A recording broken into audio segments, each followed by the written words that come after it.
Section 4.6, cosecant and secant graphs. We're going to sketch the graphs of the reciprocals of sine and cosine. So you can see that the equations are exactly the same that we have been using in terms of our transformations. We're just changing the trig function. Really, the three things that we need to look at when we sketch cosecant and secant is we're going to use the sine and cosine graphs to help us sketch these. And then we'll talk about why we're drawing vertical asymptotes at the x-intercepts.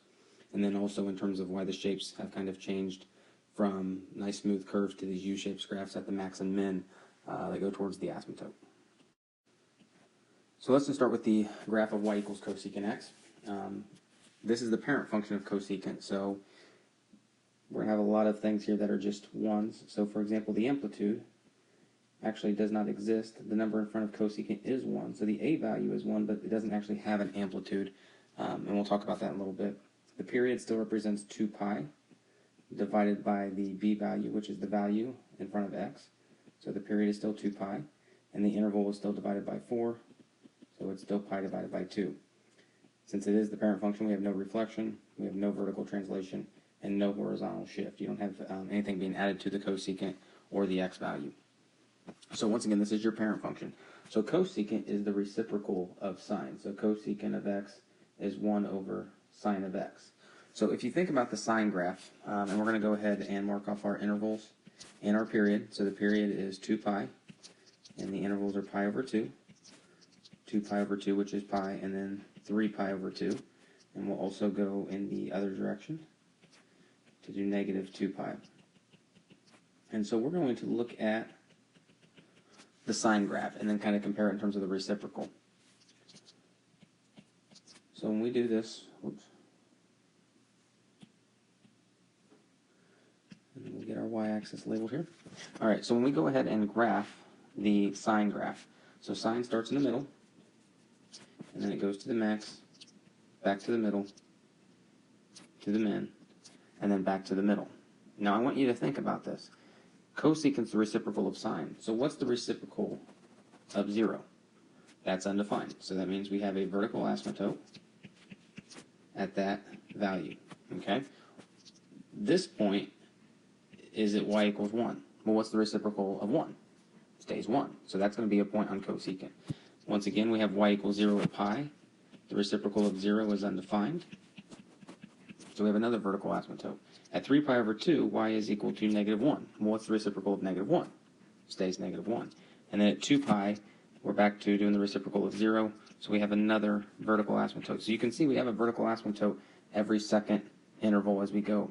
And you'll see the same thing as you do negative pi over 2, or negative pi, sorry, and negative 2 pi.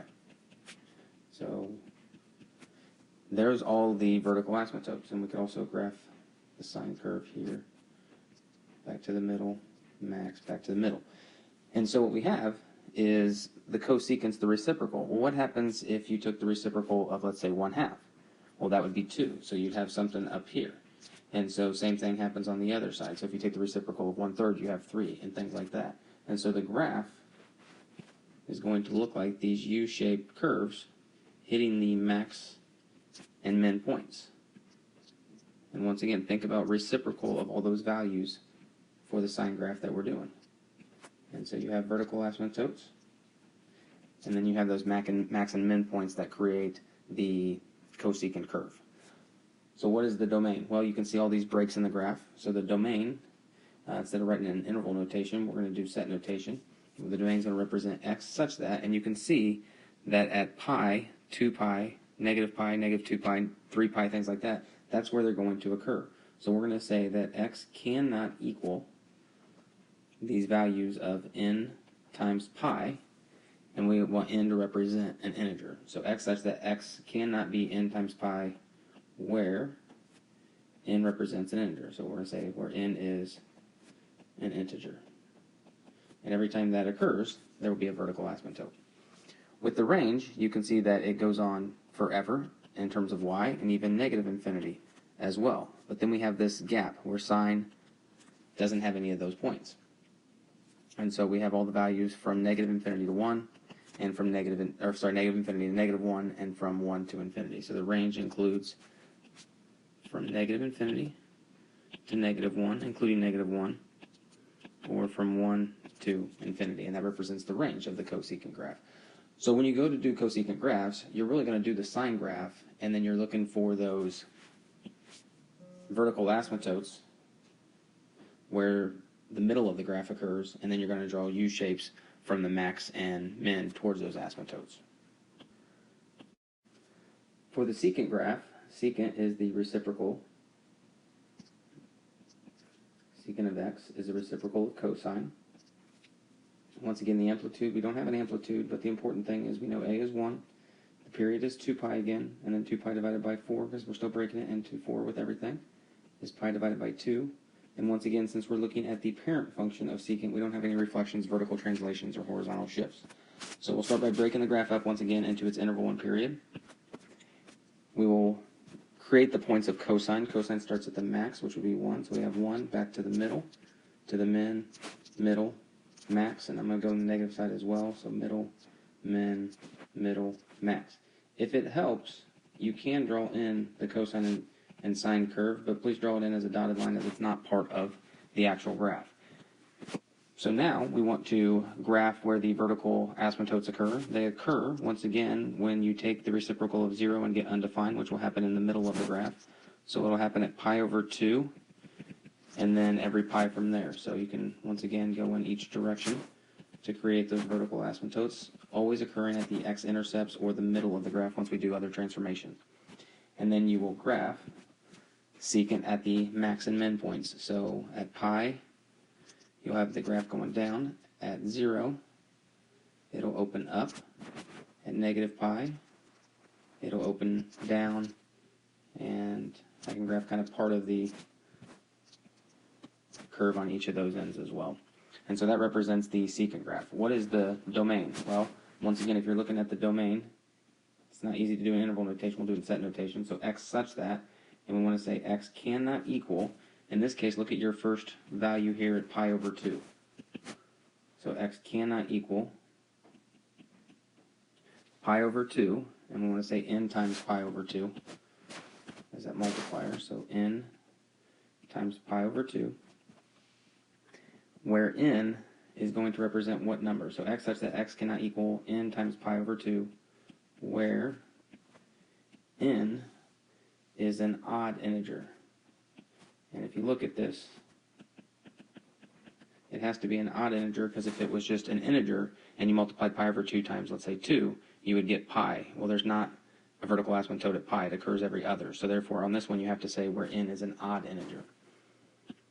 For the range, it goes from negative infinity to negative 1, including negative 1, and then the union from 1 to infinity. And remember, it includes negative 1 and 1 because the reciprocal of those still stay negative 1 and 1. So cosecant and secant in this case still have those values at negative 1 and 1. All right, so now when we look at graphs of secant and cosecant with all the other transformations, we still do the same thing in terms of what we did for sine and cosine. So once again, the amplitude is none, but we still want to know what that a value is, which is 1. The period in this case is 2 pi divided by pi. Remember, that's your b value. So your period is 2, and your interval is a fourth of that, which is 1/2. Yes, we do have a reflection over the x-axis because a is equal to a negative 1. So that's why that occurs. Vertical translation, we are going up 1. This is your d value, which you're adding it to the function, so the y is changing. And then the horizontal shift, we don't have any horizontal shift on this one. All right, let's once again go ahead and set up our intervals on our graph. All right, now that we have the interval set up, we are doing secant, so that is the reciprocal of cosine. So we want to graph the cosine function. So cosine starts at the max, but we do have a shift up. So we want to make sure that we incorporate the shift up 1 unit. So I'm just going to draw on a dotted line showing that. And then now at this point, that's my new middle of my graph. And so when we do cosine, cosine starts at the maximum value. It is a reflection. The amplitude is 1, or the a value is 1 actually.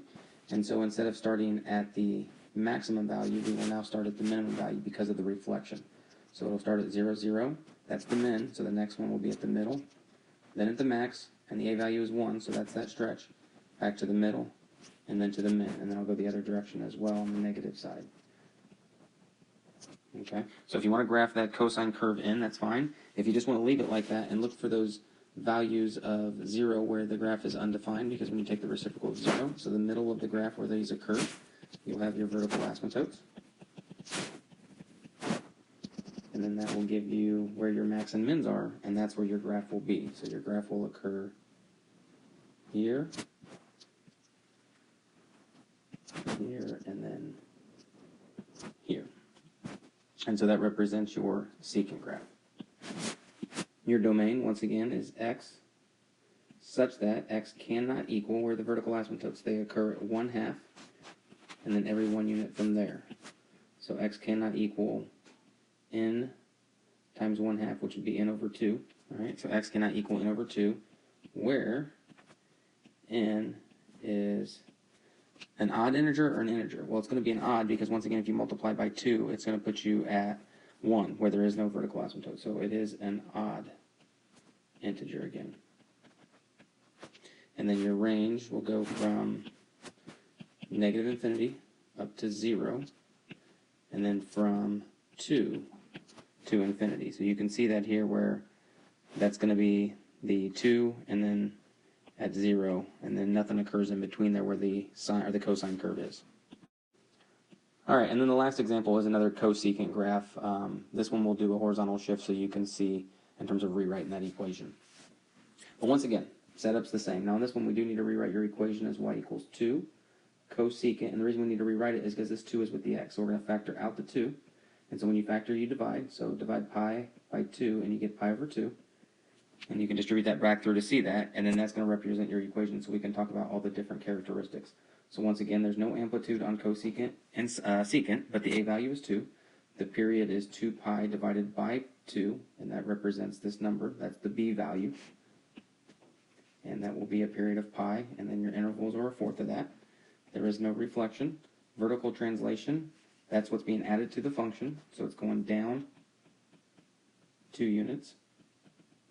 And then the horizontal shift is this part. Well, that's why we did the factoring, and so we could see what that horizontal shift is. You got x minus pi over 2, which means it's going to the right, pi over 2. All right, so once again from there, now we'll just set up our graph by doing our interval and period. So I've went by 1 period to the right and 1 period to the left, and then I also identified my y-axis based on my a value being 2 and knowing that I have to shift down 2 units. So I'm going to show the new middle of the graph by going down 2 units. We also need to go right pi over 2. So I'm also going to draw in a vertical line there indicating we're shifting right. So our new kind of point in terms of location is right here. That's where that kind of new origin is located. So since we are doing cosecant, cosecant of x is the reciprocal of sine. So we want to graph the sine function. Sine starts in the middle. So we have middle, and then since the a value is 2, there is no reflection, so we'll go to the max. So we'll go up 2 units, then back to the middle, down 2 units, and then back to the middle. And then I'll go to the other side. So we'll go to the min, back to the middle, to the max, back to the middle, to the min, back to the middle. So that represents that sine curve. And then once again, we'll draw in our vertical asymptotes where the middle of the graph is, and then we can graph our U shape. So we have, once again, vertical asymptotes in the middle. So we'll have one here, here, here, actually one on the y-axis as well. Okay, and then we'll graph our cosecant curve where the max and min points are located. So we have one there, one at 3 pi over 4, another one located at pi over 4, negative pi over 4, and then negative 3 pi over 4. And so our domain is x such that x cannot equal, and once again kind of go to that first vertical asymptote, which is at pi over 2, and we'll do any factors of n, so n pi over 2, where n is, in this case, an integer. So if you multiply by 2, you'll get pi, and at pi we have another vertical asymptote. If you multiply by 3, you get 3 pi over 2, which you'll have another vertical asymptote, which is right there. And then for the range, negative infinity to negative 4, and then from 0 to infinity. So that represents your cosecant and secant graphs. Like I said, if you can graph sine and cosine, you can graph cosecant and secant. You just have to think about in terms of the reciprocal of what sine and cosine look like, and that's why we have these U-shaped graphs going to the min and to the max in terms of infinity and negative infinity. And so that is it for cosecant and secant.